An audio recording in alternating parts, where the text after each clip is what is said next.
2007 రూపాయలకు ఏదైతే మీరు టెండర్లో వారు రేటు ఫైనలైజ్ చేశారో, ఇది చేసిన తర్వాత జల సౌదాలో జరిగినటువంటి డీల్ ఏంటి? జల సౌదాలో మంత్రి గారు, కమిషనర్ గారు సమక్షంలో రైస్ మిల్లర్లను, బిడ్డర్లను, కాంట్రాక్టర్లను పిలిపించి మీరు అక్కడ జల సౌదాలో చేసినటువంటి చీకటి ఒప్పందం ఏమిటి? ఆ చీకటి ఒప్పందంలో 100 రూపాయల స్టాంప్ పేపర్ మీద మీరు ఎవరికైతే బిడ్ ఇచ్చారో వాళ్లకు రైస్ మిల్లర్లకు మధ్యలో బలవంతంగా ఒక ఎంఓయూ అగ్రిమెంట్ 100 రూపాయల స్టాంప్ పేపర్ మీద రాపించినమాట వాస్తవం కాదా? 2007 రూపాయలని 2223 రూపాయలకు రైస్ మిల్లరే వీరి దగ్గర కొట్టున్నట్టుగా, బిడ్డల దగ్గర నుంచి రైస్ మిల్లర్ వాపస్ వాడి బియ్యం వాళ్ళే కొట్టున్నట్లుగా 2223 రూపాయలు 4 ఇన్స్టాల్మెంట్లుగా కట్టే విధంగా మీరు వాళ్ళతో ఒక ఎంఓ రాయించుకున్న మాట వాస్తవం కాదా?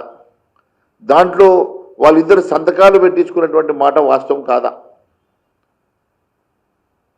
మరి 2007 రూపాయలకి ఒకవేళ కాంట్రాక్టర్కి మీరు బిడ్డింగ్ చేసినప్పుడు మళ్ళీ 2223 రూపాయలకి ఆ బిడ్డర్కి రైస్ మిల్లర్కి మధ్యలో ఈ చీకటి ఒప్పందం మీరు చేయించిన 100 రూపాయల స్టాంప్ పేపర్ ఒప్పందం వెనుక కారణం ఏంది?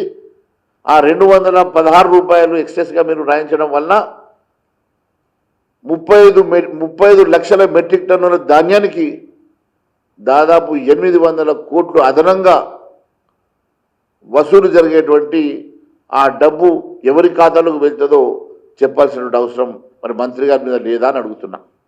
నేను ధాన్యం దక్కించుకున్నటువంటి ఆ కాంట్రాక్టర్లకి మీరు ఇచ్చినటువంటి గడువు కేవలం 90 రోజులు. కానీ ఎట్లైనా మాకు ఎక్స్టెన్షన్ వస్తుందని చెప్పి వారు 4 నెలలు 6 నెలలు అగ్రిమెంట్లో వారికి 4 ఇన్స్టాల్మెంట్ ఇచ్చి 4 ఇన్స్టాల్మెంట్లో పేమెంట్ చేసేటట్టుగా ఎంఓయూలో రాయించుకున్నమాట వాస్తవం కాదా? మరి నిన్న మే 23 తారీఖుకి వాళ్ళ డేట్ అయిపోయింది, 90 రోజులు గడువు దాటింది. మరి వారి మీద మీరు ఏం చర్యలు తీసుకున్నారు? ఈ 90 రోజులు దాటిన తర్వాత, ఈరోజు 90 రోజులు దాటిన తర్వాత మరి వారి బిడ్డుని క్యాన్సిల్ చేసి మరి రీటెండర్ ఇస్తారా, లేకుంటే వారికి ఎక్స్టెన్షన్ ఇస్తారా? మరి మీరు కండిషన్లో మాత్రం 90 రోజుల్లో లిఫ్ట్ చేయాలా, లేకుంటే మీ ఈఎండి ఫోర్ఫిట్ చేస్తామని రాశారు కదా. మరి ఈఎండి ఫోర్ఫిట్ చేయకుండా వారి మీద మీరు కనికరం ఎందుకు చూపిస్తూ ఉన్నారు? వారికి ఎందుకు మళ్ళీ ఎక్స్టెన్షన్ ఇప్పించే ప్రయత్నం చేస్తున్నారో చెప్పాల్సిన బాధ్యత మరి మంత్రి గారి మీద లేదా అని అడుగుతున్నా. మరి ఒకవైపు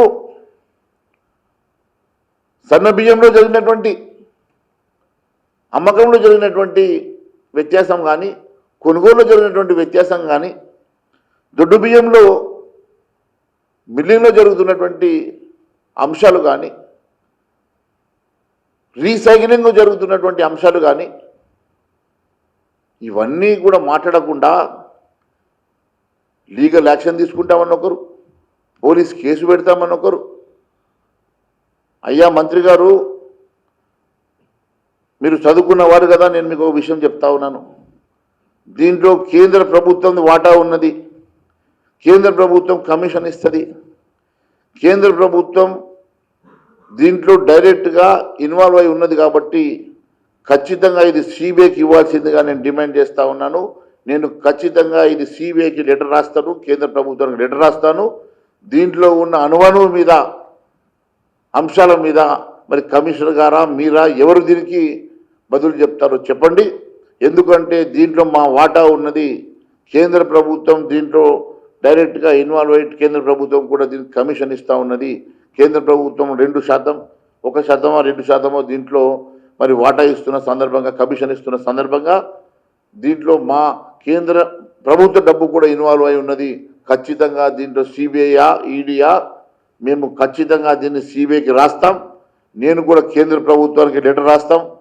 మరి ఎట్టి పరిస్థితుల్లో దీని మీద మరి సిబిఐ ఎంక్వైరీ పెట్టిస్తాను. మీరు కాదు క్రిమినల్ కేసులు పెట్టించేది, మీరు కాదు మా మీద లీగల్ యాక్షన్ తీసుకునేది.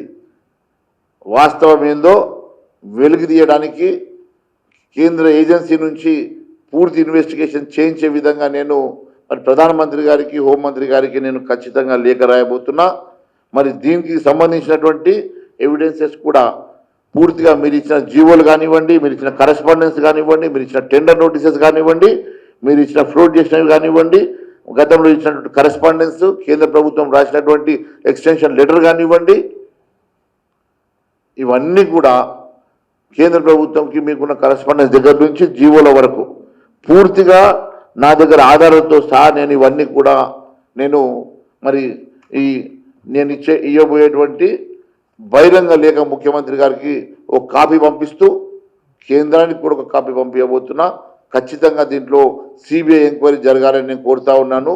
లేని పక్షంలో ముఖ్యమంత్రి గారికి చిత్తశుద్ధి ఉంటే నిజ నిర్ధారణ కమిటీ ఏమనండి, ముఖ్యమంత్రి గారికి దీని మీద చిత్తశుద్ధి ఉంటే ముఖ్యమంత్రి గారు దీని మీద మరి ఒక హైకోర్టు జడ్జి తోటి కానీ, సిట్టింగ్ జడ్జి తోటి కానీ, లేక రిటైర్డ్ జడ్జి తోటి కానీ ఒక మరి కమిటీ ఏమనండి, మరి నిజ నిర్ధారణ కమిటీ ఏమనండి, మేము నిరూపించడానికి సిద్ధంగా ఉన్నాం. లేదంటే నేరుగా మేము సిబిఐకి కూడా రాయబోతున్నామని తెలియజేసుకుంటూ ముఖ్యమంత్రి గారికి కూడా ఈ బహిరంగ లేఖను ఇమీడియట్గా పంపించబోతున్నాను.